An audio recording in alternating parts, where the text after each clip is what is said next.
Whose dumb idea was it to have a wedding for one of the worst storylines ever culminate the final Raw of the decade and the final WWE product of the decade? How did we start the decade with Bret Hart's long-awaited return and culminate the decade with this? Also, this boring wedding ends up going into severe overtime, which also pissed me off greatly. Made me miss my 11 o'clock crime show. Also, that piece of the LED board with the pink malfunctioning lights. The LED board is just as damaged as this segment. We are gathered here. Who the hell is this asshole? Also, I'm not kidding. It takes literally 13 freaking minutes before anything remotely interesting actually happens with the objections of the wedding. 13 sins for 13 minutes of boredom. At least real-life weddings are actually entertaining, mostly because I can get drunk and party during the reception. And this woman, Lana, whose last name will continue to be unknown until she's ultimately revealed to be the granddaughter of Rise of Skywalker was an epic film and I still can't get over how awesome it was. Sorry, ignore that spoiler alert. the pitter-patter of little feet. Excuse me. Lana goes against the idea of having children with Bobby Lashley and even accuses the minister for saying pitter-patter of little feet, despite the fact that she revealed herself as the one who wrote this whole thing. I didn't put that in the script. Yes, you did. The minister clearly read from the script you gave him, so how do you explain not putting that in the script? I don't want a little monster child. That's racist. Only read what I told you to... what I gave you. What else do you think he was doing, you stupid bitch? Good lord, none of this makes any sense and is all over the place. Are you sure you want to continue? When the minister actually shows concern and pity for the groom, you know that something is very wrong with the bride. I'm on the minister's side here.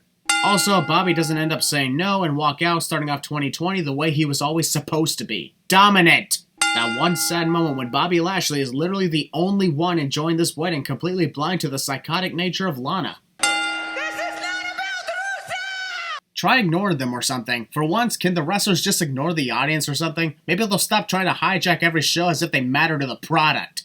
Searching the earth for our other half. Truthfully, if I were Rusev waiting in the giant cake right now, I would have immediately burst out of it just so we didn't have to go through this pain. Or at least bring a book to read to pass the time. You have chosen to write your own vows. The bride and groom have chosen to write their own vows at their wedding cliche, something I've heard at 100% of weddings I've ever attended in my life, which was one. I'm ready to say my own vows, thank you very much. You can be quiet and listen to me. Wrong time to say that, as the minister was already done talking. And it's all about me. I've heard better acted with Tommy Wiseau in that god-awful movie The Room. Who would have thought we'd never find an actor worse than him? Alas, here we are. L-A-N-A. If you spell it backwards, it perfectly represents Lana's acting and the perfect definition of this wedding. Also, fun fact, the hashtag for this event is Lana Lashley Wedding, something you cannot spell without spelling anal. Anyone else notice that? It's like the WWE themselves finally spoke their true thoughts about this wedding just by creating that hashtag. You are marrying the greatest WWE superstar. Since when was Bobby marrying The Undertaker, The Rock, Steve Austin, Edge? I could go on and on. Lana Day! Lana Day! Skip this crap! Skip this crap! Skip this crap! I just want to jump on top of you and make love to you right here. No joke, I would have taken all the sins off and retired early from this job if Lana and Bobby actually started having sex in the ring. At least then, things would have been fun to watch. I put so much time in what you're about to read. This is where we feel extremely bad for Bobby Lashley and giving up hope on his entire career since he has officially become Lana's bitch. Compared to. What chance? As much as they're more fun to hear than this. The question is not what, it's who. I honestly would have taken a sin off if the fans started immediately doing the who chant that the New Day does after Lana said that, and the fans say WWE has had missed opportunities. And as this finger concircles your finger, As this finger concircles your finger. Where are we going with this, bro? And as this ring encircles your finger. Bobby, that's not what the minister said at all. You have to repeat after him exactly and specifically say, as this finger concircles your finger. Are you deaf or something? I promise to love just the way you are. Truthfully, I think Bobby is intentionally messing up his lines just so Lana can get mad and dump him. He's hopefully on the right path. Keep going. till death do us We part. got it. Anyone who is impatient at their own wedding clearly isn't ready for this. I object. I don't know who this asshole is, but even he is doing a better job at objecting than Lana does at acting. Who are you? You can clearly tell that the minister tried to get the fans to start a "Who are you" chant just by the way he said that. And of course, it failed miserably. Me? I object. Ugh, how much longer is this gonna be? No.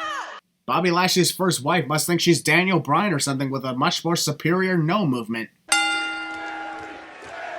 With Jerry Lawler present, it's hard to tell whether or not the fans are chanting for him or for Jerry Springer. Likely the latter, but with Jerry Lawler around, it could get confusing. Is it awkward that I initially thought Liv Morgan was dating Brooke for a while until we saw a close-up of her face? Even though it takes over 2 minutes before the reveal was that Liv Morgan was in a relationship with Lana, I knew it immediately. It was pretty obvious, honestly. Why else would there be a big 2-minute reveal? How could you do this to me? Liv Morgan continues to play the pronoun game, and for God's sake, can you just say that as Lana already? I'm talking about Lana! What kind of Sister Abigail bullshit is this? I bet Rusev took this long to get out of the cake because he fell asleep out of boredom, and I'm not surprised, to be honest.